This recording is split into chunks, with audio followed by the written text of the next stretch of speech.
Boa noite. Primeiro, então, quero agradecer a presença de vocês, agradecer também a organização do Congresso pela oportunidade. E, bem, então eu vou apresentar alguns pontos de um tema que eu venho trabalhando agora nos últimos meses, que eu tenho desenvolvido. Eu vou compartilhar a tela aqui. Bom, então esse trabalho, ele se encaixa dentro de uma literatura recente que vem resgatando o papel inferencial dos diagramas nas provas matemáticas e provas geométricas como uma ferramenta legítima de inferência, em resposta a essa literatura que teve mais no final do século, no século XIX, século XX, que relegava os diagramas como fontes não legítimas de inferência matemática, pois as figuras poderiam ser enganosas, o geômetra poderia ser tentado a generalizar algum aspecto que é particular de uma figura e generalizar, então, esse aspecto que é meramente particular. Então, veio uma série de críticas, e aí, dentro das últimas décadas, em relação à geometria euclidiana, esse papel dos diagramas vem sendo reavaliado. Então, dentro desses temas está, por exemplo, qual seria o papel inferencial dos diagramas na geometria euclidiana e também o papel representacional dos diagramas na geometria euclidiana. Então, esse trabalho relaciona esses pontos, mas eu vou discutir mais sobre essa perspectiva da natureza semiótica, do papel representacional dos diagramas, tentando, então, aplicar uma noção de amostra desenvolvida pelo Goodman, no Linguagens da Arte, tentando aplicar ela aos diagramas euclidianos. Então, o roteiro assim, do trabalho eu avanço primeiro três princípios que uma teoria sobre o papel dos diagramas deveria acomodar e aplicar. Depois eu avalio uma concepção tradicional com relação ao papel dos diagramas de acordo com esses três princípios motivados. E depois, então, eu apresento uma proposta nova ao final eu avalio se essa nova proposta ela teria então como acomodar e explicar esses três princípios guias. E aí, se der tempo, eu vou falar então um pouco da aplicação dessa proposta dos diagramas como amostra a um caso interessante e peculiar de uso de diagramas que é conhecido como o quadrilátero de Saccheri, né? Numa prova de Saccheri. Mas então, bom, tá aqui os elementos. Então, quais seriam esses princípios guias? Então, um dos princípios que eu chamei de o princípio de generalidade, ele diz que diz respeito ao fato de que diagramas particulares na geometria euclidiana podem ser usados em provas cujos resultados são plenamente gerais. O outro princípio que eu chamei de princípio dos coexatos, eu vou explicar na sequência o que é um termo técnico, os coexatos, mas é o nome das relações que os diagramas, das relações que são inferidas a partir dos diagramas. Aí eu vou explicar direitinho depois, foi um autor que enunciou, né, a partir desse nome. Então, o princípio dos coexatos diz o seguinte, que diagramas euclidianos subscrevem inferências apenas sobre um tipo de relação, que são as relações coexatas, e essas relações indicadas por eles. Então, vai ficar mais claro também o que significa o ser indicados por eles na sequência. E aí o terceiro princípio, que eu chamei de princípio da uniformidade, é que uma teoria adequada do papel dos diagramas euclidianos deveria fornecer uma abordagem uniforme do uso dos diagramas tanto nas provas diretas dos elementos, como também naquelas provas por reduction. Então, o princípio da generalidade, ele é mais familiar, né? Para quem conhece a literatura sobre os diagramas geométricos, que diz respeito, então, de que a particularidade de diagramas geométricos parece intuitivamente estar em desacordo com a generalidade das proposições geométricas alcançadas ao final de uma prova euclidiana. Então, uma abordagem adequada do uso euclidiano do diagrama deveria, então, ser minimamente compatível com esse fato de que, né, as proposições podem justificar proposições gerais e, idealmente, explicá-lo. E aí, sobre o princípio dos coexatos, então foi um estudo que o Manders fez, um estudo muito minucioso em um artigo que saiu de 2008 e que depois se tornou muito influente dentro da literatura, onde ele analisou como as inferências extraídas a partir das figuras em Euclides sistematicamente com respeito a um só aspecto diagramático, ou alguns aspectos diagramáticos específicos. Quando Euclides usa diagrama, ele usa diagrama com respeito àqueles aspectos que são estáveis sob deformação do diagrama e não são elimináveis por refinamento das figuras. E alguns exemplos desses aspectos são relações topológicas e mereológicas, que regiões espaciais e formas podem conter, como, por exemplo, relação de estar entre interioridade e exterioridade, relações de intersecção. E esse tipo de informação, de relação, ele contrasta com os aspectos que ele chama de exatos, que os aspectos exatos dizem respeito àqueles aspectos, as relações métricas. Só que as relações métricas, tais como igualdades, proporcionalidades, paralelismo, magnitude dos ângulos, nunca são inferidas a partir do diagrama. Elas são sempre justificadas e introduzidas e justificadas textualmente, seja por definições, por noções comuns ou pelos postulados euclidianos. Elas nunca são, então, extraídas do diagrama. Então, os aspectos do diagrama que subscrevem inferências são aqueles que são os chamados coexatos, né? Relações topológicas e mereológicas seriam exemplos desses aspectos. Então, só para dar uma ideia melhor de como que isso funciona na prova. Na prova euclidiana, existe uma combinação, então, esses dois tipos de informação. A informação dada pelo texto, que consiste nesses aspectos métricos, e a informação dada pelo diagrama, que consiste nesses aspectos mereológicos e topológicos, né? Os coexatos. Então, nessa prova 1.1, ela já possui uma inferência, num passo da prova, que é baseada exclusivamente no diagrama.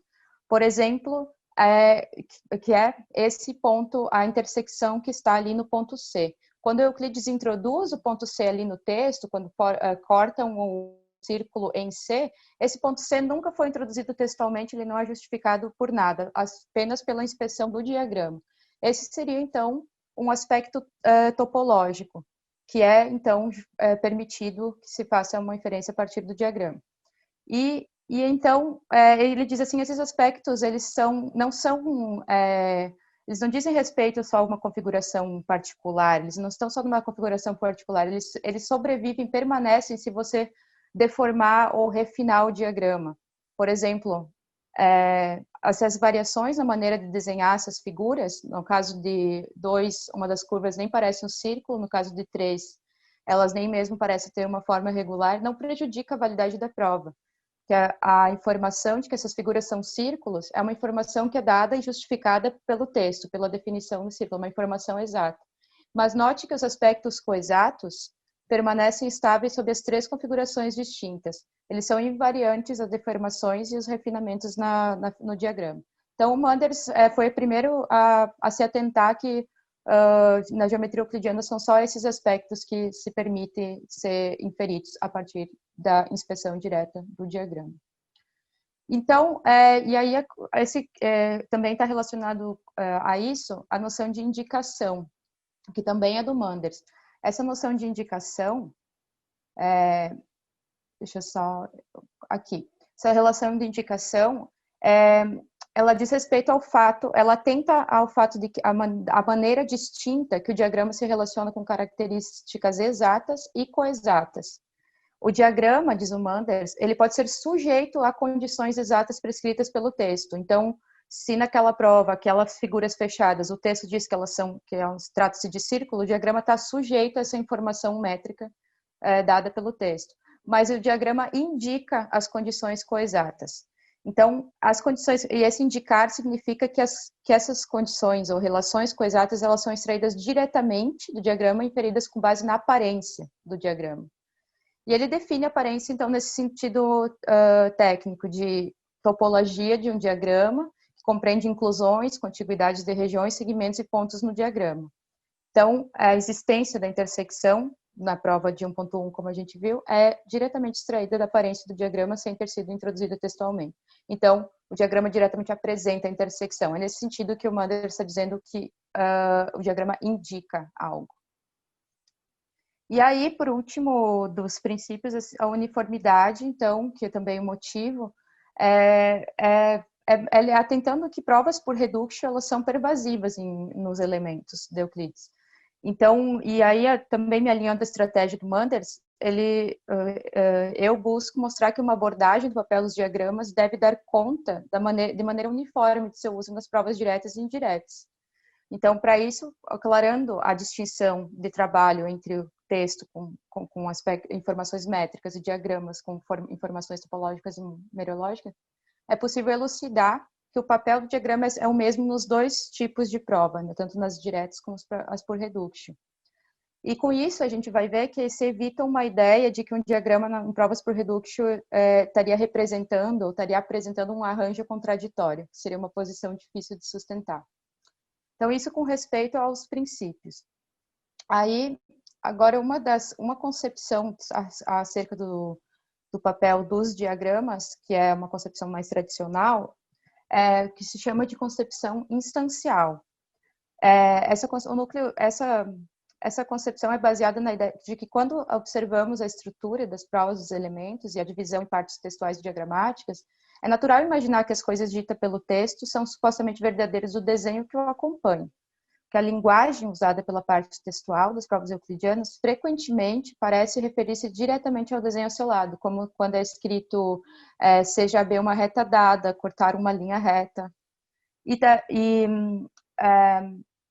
E assim poderia, então, haver razões para argumentar em favor de uma ideia de que os diagramas euclidianos, o que eles são somente contrapartes visuais das partes textuais das provas. Então, esse seria o núcleo do que é chamado de concepção instancial, e essa concepção ela poderia também promover uma abordagem sobre o papel dos diagramas e a natureza dos objetos da geometria, que não necessitaria pressupor qualquer comprometimento com objetos ideais e poderia se esquivar de problemas epistemológicos associados com visões platonistas sobre os objetos da geometria. Então, essas são algumas das motivações e das vantagens o que levaram alguns autores a defender uma concepção dos diagramas instancial. E aí, com relação àqueles três princípios que eu motivei, então, eu olhando assim, você poderia dizer que aquele princípio dos coexatos poderia ser muito bem acomodado dentro de uma concepção instancial dos diagramas. Porque se os diagramas são eles mesmos o que a parte textual da prova se refere, não é surpreendente que algumas das propriedades que são invocadas no curso da prova euclidiana sejam indicadas pelo diagrama.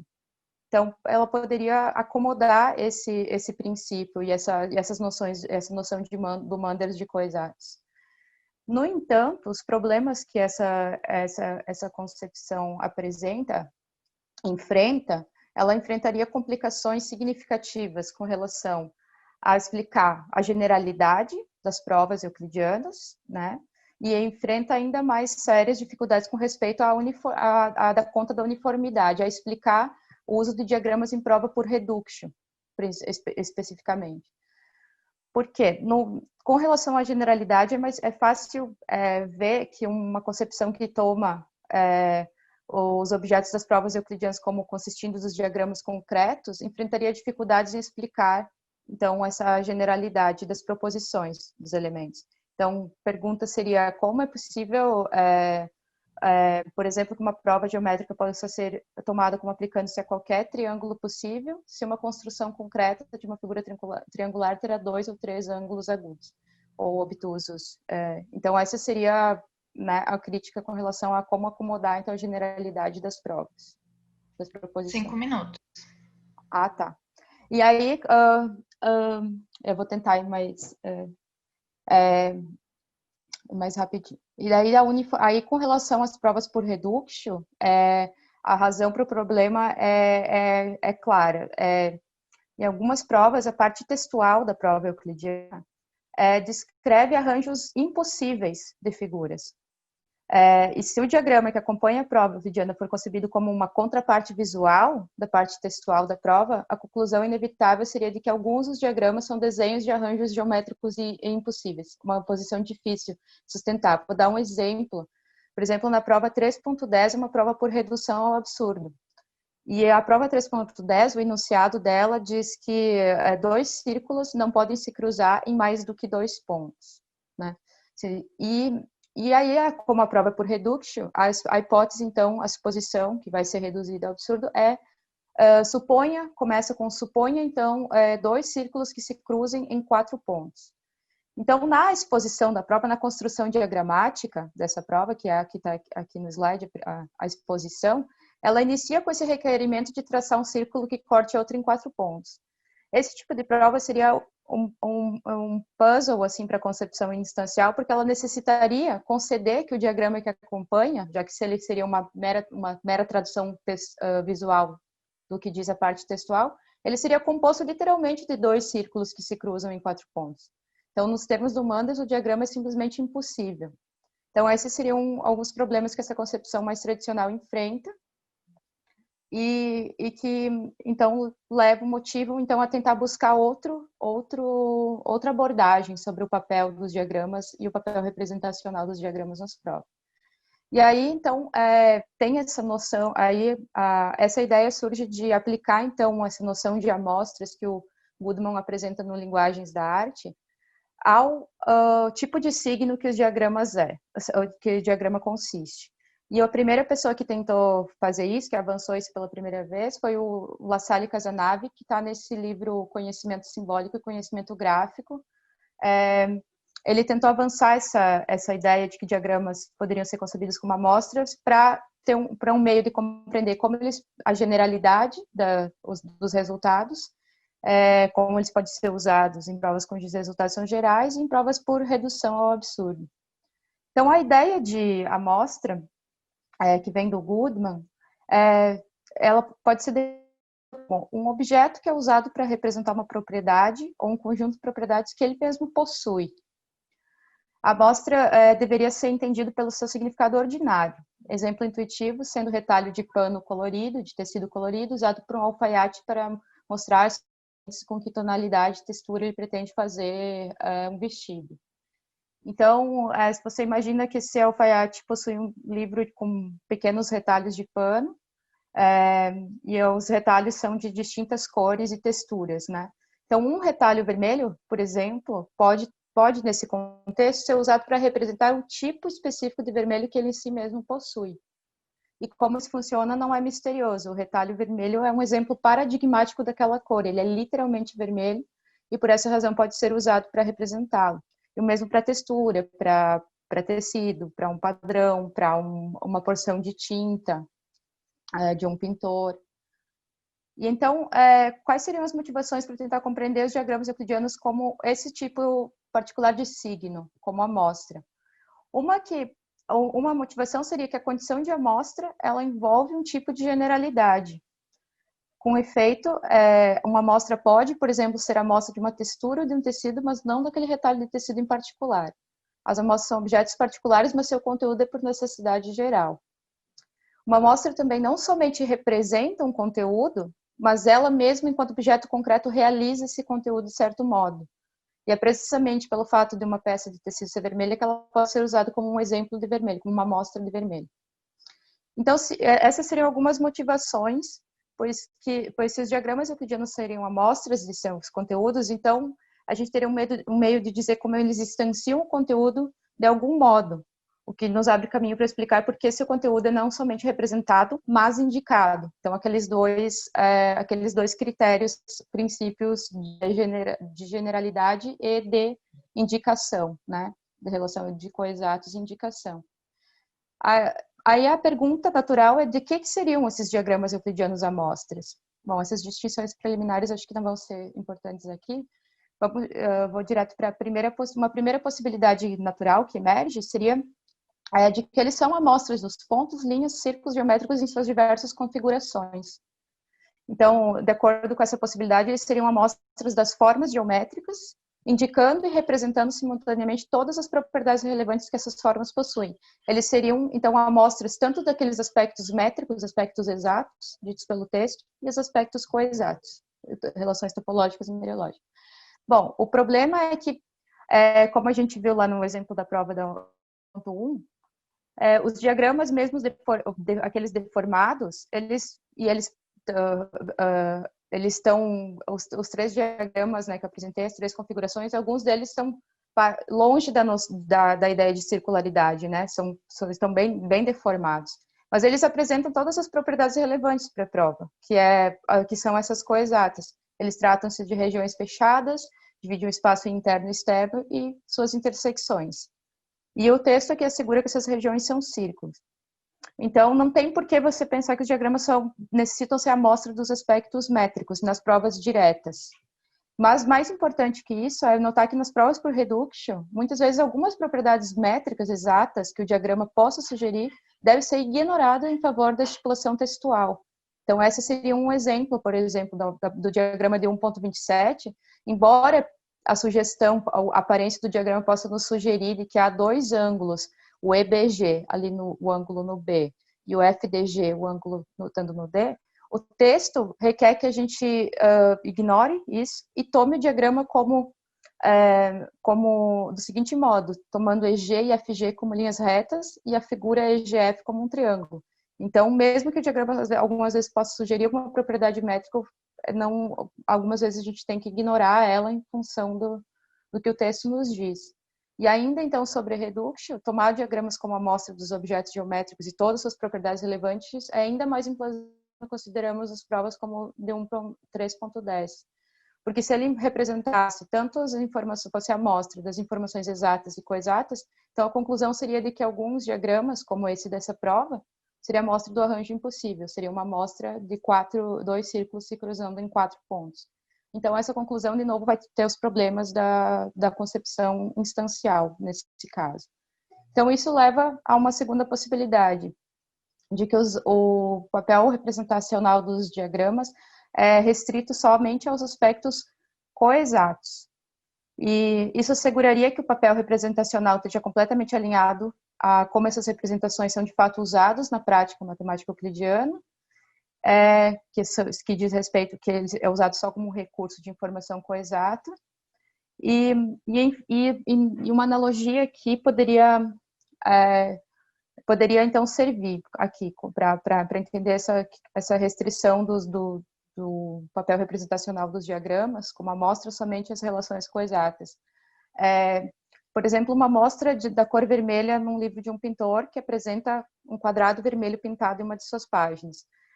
Essa amostra, essa amostra de cor vermelha tem uma forma, né? Ela é um quadrado vermelho. Se ela está sendo usada meramente como uma amostra da cor, então um cliente cometeria um erro se inferisse que o pintor pretende pintar um quadrado vermelho na parede da sua sala. E esse erro revelaria uma falha de entendimento acerca do que aquele quadrado vermelho está sendo usado como uma amostra, que não seria uma amostra da forma, somente uma amostra da cor. Então, as coisas são similares no caso dos diagramas euclidianos. Mesmo se alguns diagramas possam parecer sugerir propriedades métricas, duas linhas traçadas podem parecer aproximadamente paralelas, uma forma parecer aproximadamente circular, seria um erro entender seu uso nas provas como uma amostra dessas propriedades métricas. Então, seria essa ideia de restringir somente aquelas propriedades coexatas. E aí, então, para fechar, como é que essa proposta se acomoda a esses princípios que eu iniciei a discussão? Então, se acomoda a ideia ao princípio da generalidade, porque um diagrama particular ele é um exemplo paradigmático das propriedades relevantes daquele arranjo. Embora ela seja uma configuração particular e possui o conteúdo geral, ele representa propriedades topológicas e mereológicas que não são específicas de uma configuração particular, mas de qualquer configuração daquela mesma prova. Mesmo que ela esteja deformada, os aspectos métricos não são o ponto aqui, seriam só esses aspectos topológicos e mereológicos que são preservados em configurações distintas, são invariantes a deformação e refinamentos na figura.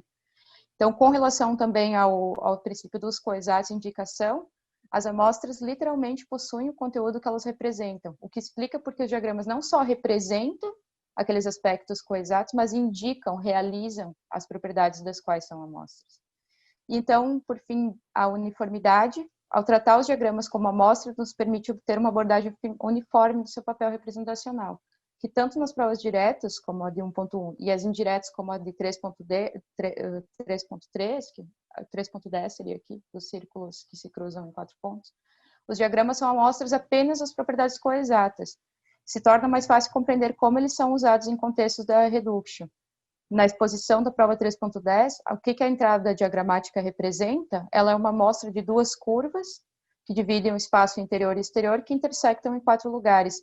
Então, dissolve o diagrama não deveria ser tomado, não precisaria ser tomado como uma amostra de um arranjo impossível.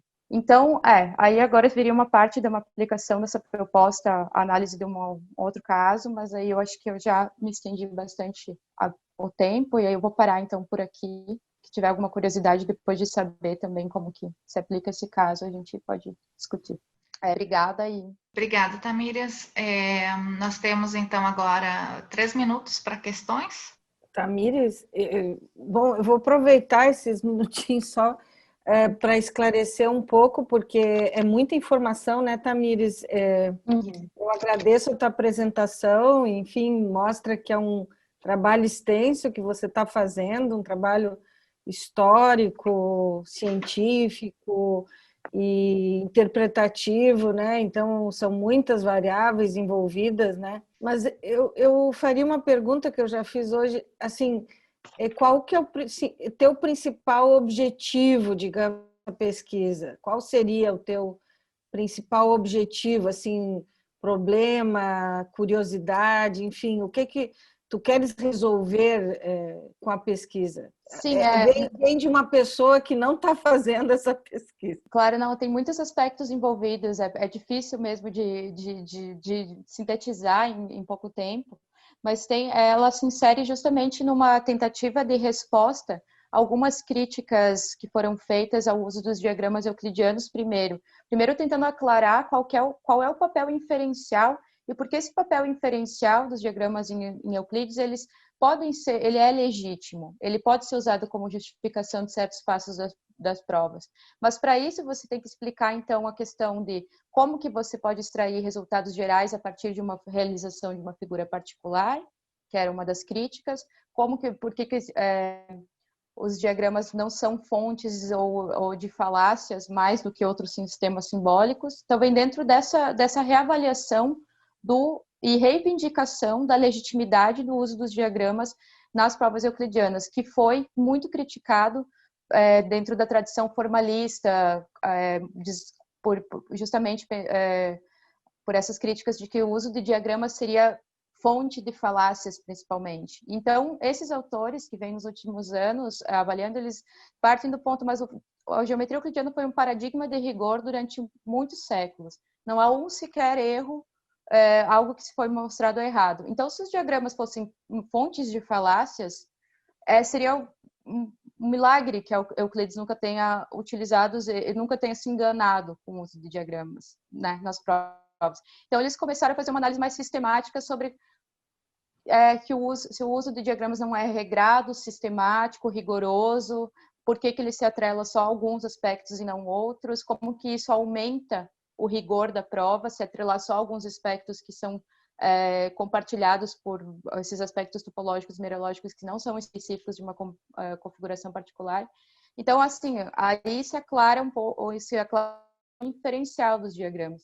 E aí, relacionado a isso, você se pergunta qual é o papel representacional dos diagramas, o papel semiótico. Então, são dois estão atrelados, e aí esse meu trabalho tentando aplicar uma noção do Goodman é mais para entender essa segunda parte, aceitando a análise de Manders sobre o papel inferencial, agora dá um passo em direção a aclarar agora o papel semiótico e representacional dos diagramas na geometria euclidiana.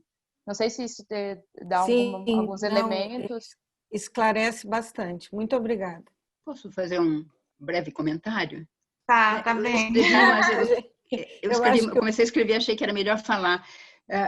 A que é que você acha que se deve à força explicativa dos diagramas, assim, no plano não estritamente lógico, mas epistemológico?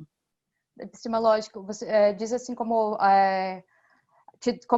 papel deles em te dar uma intuição, explicar de que vai a prova, que nessa eliminação a intuição, talvez também essa eliminação da intuição por ser fonte de falácias e a tendência a ir para uma formalização mais das provas e eliminação dos diagramas, eu acho que perde um pouco nesse papel da explicação, sabe?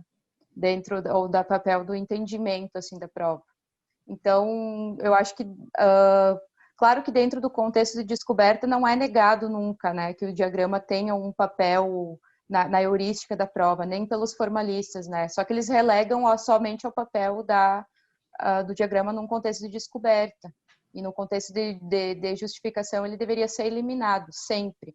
Mas aí essas pesquisas que retomam, assim, eles, por exemplo, o Barwise, que começa com bastante, ele que inicia muito desse processo de tentar ver se provas que são heterogêneas, que usam diagramas, se uma investigação mais aprofundada, da mesma maneira como foi feita em provas que são extremamente simbólicas, ele não te traria elementos agora de mostrar as virtudes também na justificação do diagrama e limitar ou eliminar